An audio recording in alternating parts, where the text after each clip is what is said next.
This video is in response to looking around online and not really seeing a whole lot of videos on the making of powder horns.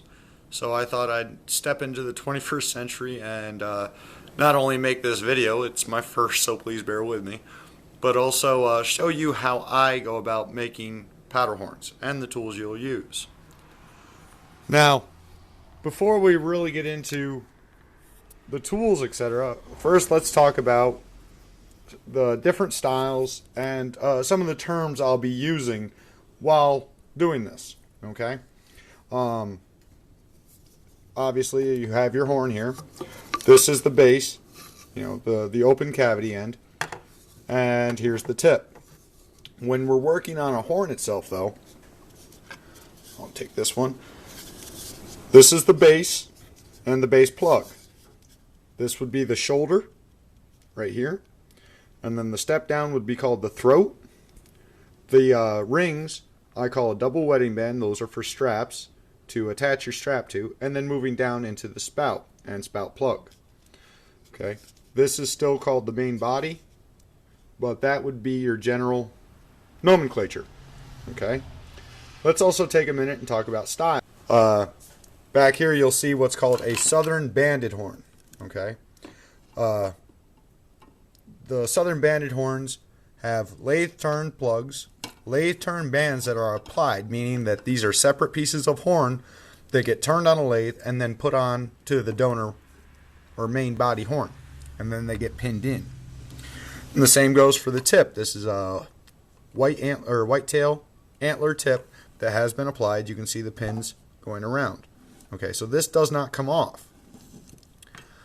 Moving down here, you see what's called a screw tip. Again, this has a lathe turned base plug. The body gets thinned, and then there's the tip gets threaded to allow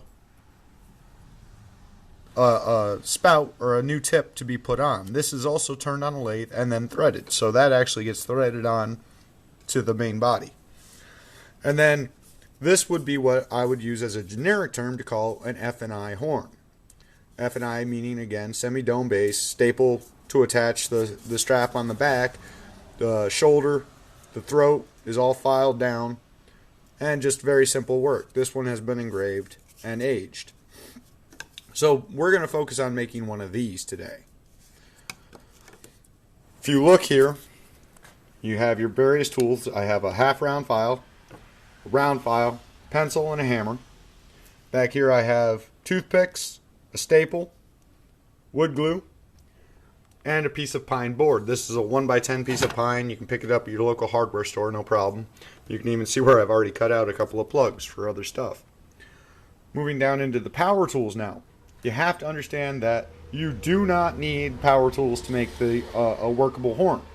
If you don't have them, don't go running out and buying them, because you really don't need to. If you do, the jigsaw would just, you use a normal saw.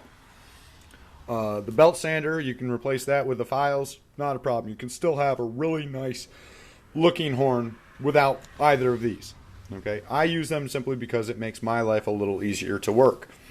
Then you also have your drill and drill bit. This is one of those things that I would recommend you go running out and buy if you don't have one, but most households usually do, most shops do, so shouldn't be a problem there. Back here is what I call a tapered reamer. I use that on the spout. Don't absolutely need it, but that does is it tapers the spout hole and provides a single point of contact rather than a constant point of contact. Still keeps the plug watertight, the spout plug, but if the plug gets wet, it'll expand. And if you don't have one of these, you'll have that whole plug as a point of contact, making it very difficult to break that seal and make it almost impossible to pull your plug out. Using this will make it easier to do. And then back here you also have Rit die, which we'll use on the throat. Moving over to the horn, okay, we're going to talk about some of the things you're going to want to know. First and foremost, when a horn like this came pre-polished. You can get these on eBay, PowderHornsandMore.com, all one word. Fantastic site. That's where this one came from. Great people to work with. Strongly recommend checking them out. But when you're working a horn like this, you'll notice that the base is usually pretty thin. And as the horn moves towards the tip, it's getting thicker, right? So the tip is a solid piece, but somewhere in there is where the cavity meets up. And that's what you're going to try to find. A lot of people use a coat hanger. They just slide the coat hanger into the back and it'll run up to the tip. You can mark it off and find out exactly where that tip is. I personally have never done that, but if this is your first horn, I would strongly recommend you doing that. Me personally, I've always just eyeballed it and said, well, I'll cut it about there. Okay, so that's what we're going to try here. I'm going to try to set this camera down and see if I can mark it and cut it and still have a workable piece when we're done. So let's set this down right here. Hopefully you can still see it. On this horn, what I'm thinking is I'm going to probably cut it right, or mark right about here. So we'll take our pencil and I'm going to mark, probably cut it right about here. If you can see that pencil mark, okay. And what that'll do is then that'll still give me room to work, because I'll put the throat approximately here,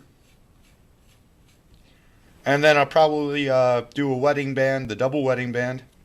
Let's see here, about a finger's width, so it'll run right around here. If you can see those marks, that'll give you an idea as to what, you know, because with these, when you're doing a F&I style, artistically speaking, you're going to want about a 60-40 range, right? So the body will be about 60%, and then the tip and the spout, or the throat, will be around 40%. So that's about right in my eye, to my eye. So we're going to try and take and cut this now.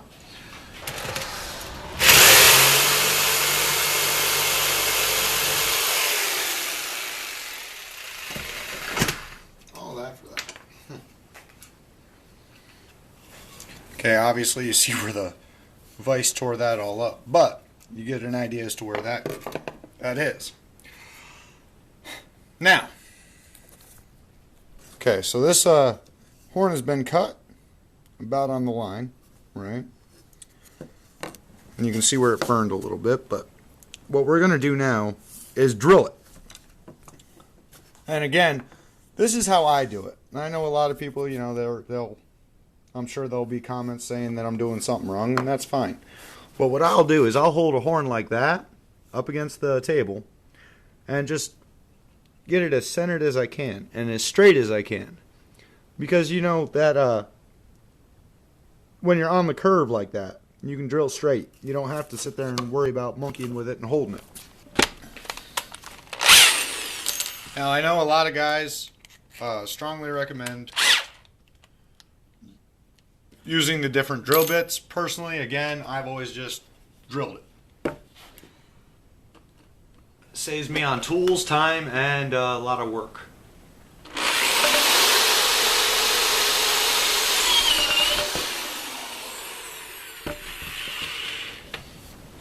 And it's drilled. If you can see that, you know, try to get it as centered as you possibly can. And there you go. Now,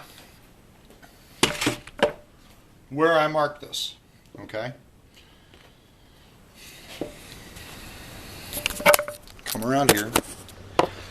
Where I marked this line is where that's going to extend the whole length around. Okay, so you want to get that as squared and in one single line as you can possibly get, and as straight as you can possibly get.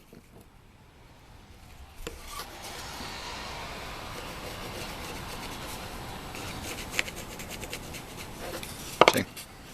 Like that. And the same with the wedding band. You want to get that as straight as you can possibly get it, and that'll give you a little bit more room to work too.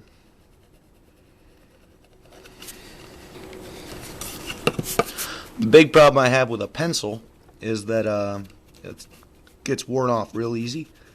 I sometimes use a Sharpie instead. I find that that'll stick. But of course then you're giving yourself a whole lot of room for error when you do that. So if you're going to use a Sharpie, you got to remember that there is room for error, and your lines aren't going to be exactly as best as you can get them. And I think we're going to put another one down here. And this will be a spout ring.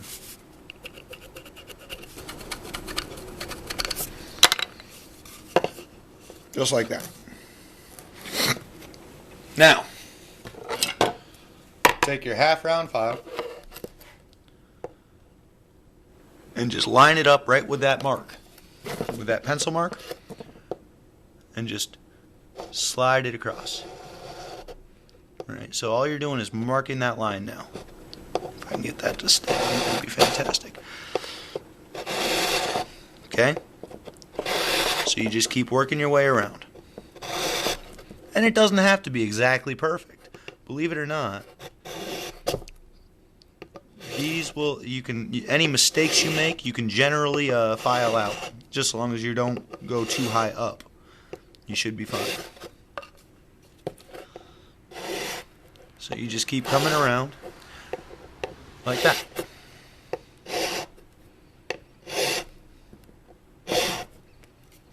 Just like that. And I'm going to stop this video now, and that was a trip. I'm going to stop this video now and just keep working that down with the file and see what we come up with here in a minute.